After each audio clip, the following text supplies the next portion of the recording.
Welcome to Liberated Living, where we unleash the power within to create extraordinary lives in a more just and vibrant world. I'm Rebeccah Bennett, founder of InPower Institute, and each week we'll explore the places where our liberation, healing, and spiritual growth meet.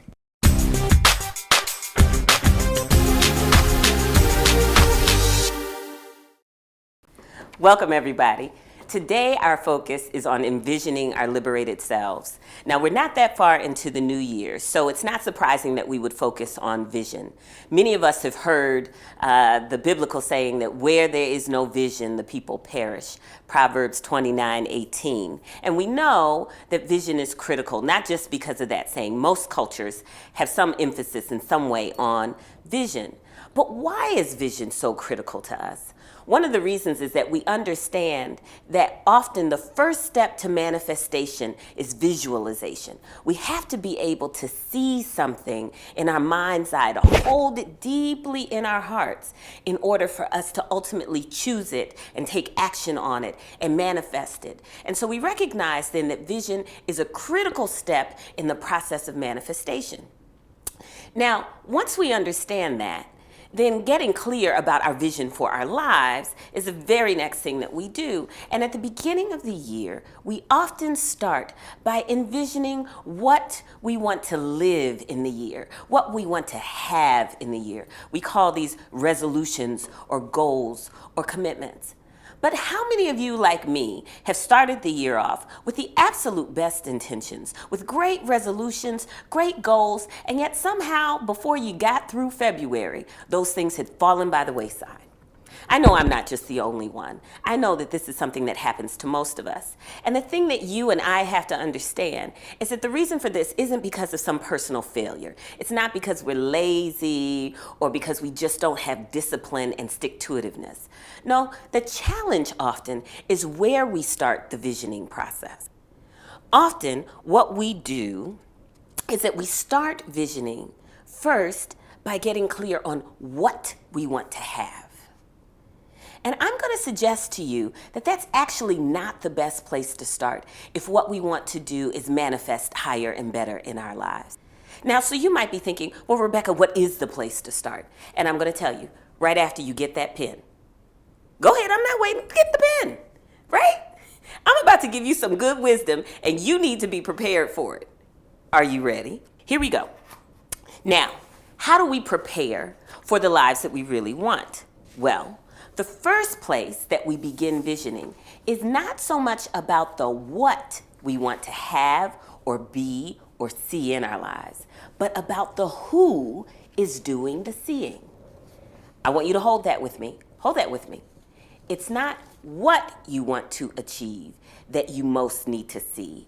It's who is the you that is achieving. The who is so important.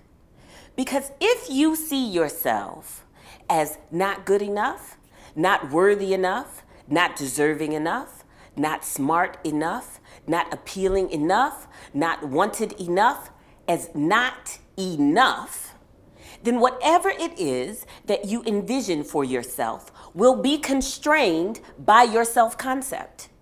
That is to say that you're not going to imagine better than what you believe you are. I have to repeat these things sometimes just so that they can settle in, they can sink into your soul. You are not going to imagine better for yourself than what you believe that you are. And so without a shift in our self-concept, what happens is that our visions are often more than rootless hopes that we wish for, but that we really feel undeserving or incapable of having. Because we don't believe that we ourselves can have it, are deserving. And so the first place for us to start in our visions is who is the we that is doing the visioning? Who are we really? All of our life has been conspiring to help us get clear on this one essential truth. Who are you? And if you don't believe that this question about who are you matters, I just want you to consider that every force, every power, every principality in your life has spent an enormous amount of energy trying to tell you exactly who you are. From your parents, to your families, to your teachers, to your workplace, to your religion, to your political parties, every economic, political, and social structure has an invested stake in who you think you are. And so often, the who that we are told we are runs counter to what we know to be true in ourselves. We are often manipulated into seeing ourselves as much smaller than we are, as much less significant, as much less deserving. Right? From our births to our deaths, we are told who we are. So one of the very first things that you can get clear about in this path to your own evolution is for you to decide who you are, for you to cut through the confusion that comes from all of these powers, all of these principalities telling you about you. Instead, turn your gaze to the inner. Listen to what is at the core of your being, to that still small voice who says to you that there is more to you and more to your life than what you have been told.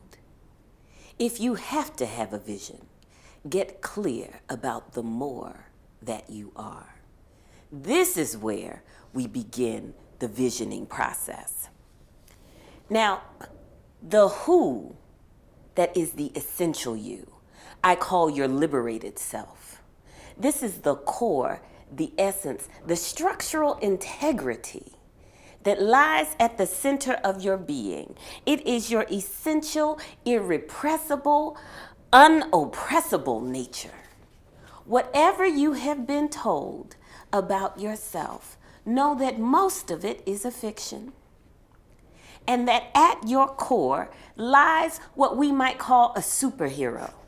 Now, we live in a culture that is fascinated with superheroes, that spends billions and billions of dollars on Marvel and DC comics and movies. And the reason for that is because at the heart of the matter, most of us know that superheroes are real. Now, I'm not talking about the General Okoyes of Black Panther or the Supermans. I'm talking, though, about this essential nature that is fundamentally good, has the power to bring more good into the world. This essential nature that is somehow not defined by its circumstance, though it does live within a set of conditions. This essential nature that is important to the scheme of things. Right? Somehow, these are the attributes that we assign to superheroes. That they are powerful, they're greater than their circumstance, that they matter, right? That they aren't defined by limitation, that they can bring about good in the world. All of these things are not just true about fictional characters. They are true about you and me. And the thing that makes our personal superhero so special is that it is always working on our behalf. It is always working for our highest and best good. It is always working to keep our lives safe, whatever our circumstances. This essential nature, this liberated self, not the conditioned self, the self that is defined by our hurts, but the liberated self that is defined by the very life force that animates you and me. And so what we get clear about now is about this liberated self, is about this personal superhero that lies at the center of our being. How might we do that? I'd suggest that we could start by considering 5 questions. 5 questions. Spend some time, at least 15 minutes, pondering these questions, either today or in the next several days. And even if you can't get all of the answers right, it's okay. We just start by considering the questions, because the questions are an indication that we have a choice, that we can choose who we are. And ultimately, through that choosing, we can choose what we live and what we have. And so here are the questions. Who are you as a superhero? As a liberated being who is not defined by the constraints and the circumstances and the conditions of your life? Who are you as a superhero? And who is the you that thrives? Who is this you that is a force for good in the world? And if you had to have a name, what is your name and why have you taken it? Now, I'm not talking about what your mama or your daddy called you, though that might be your superhero name. But I'm talking about the descriptor that captures the essence of who you are and your contribution in the world. Is it what's on your birth certificate, or is it something else that you might call yourself that reminds you of your purpose and your power in this existence?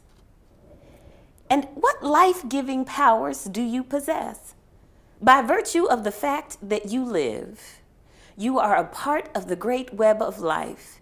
Your life force helps to shape and touch and sustain life, whether or not it is the lives of your loved ones or family members or coworkers or colleagues or folks that you will never see or never know that you have impacted in this space and time or in future generations because of some actions and some choices that you made today. Know that you are essential to the scheme of things and that you have life-giving powers. What are they? What are they? Sit with that. There's no life that is without power. Life itself is power. And lastly, how might you use your powers for good, for the good of yourself, first and foremost? Surely you should be the beneficiary of your own power. But how also might you use your life-giving powers to animate, enliven, vitalize the world and others who are in it? Tithe your power to yourself first, and then share it generously with the world. Let's get clear on the answers to these questions, because if we can do that, I promise you, if we can get to see ourselves more clearly, then soon we will surely be ourselves more truthfully, more fully, more brilliantly, more beautifully. Let us envision this. Thank you so much. Until next time, God bless. Be well.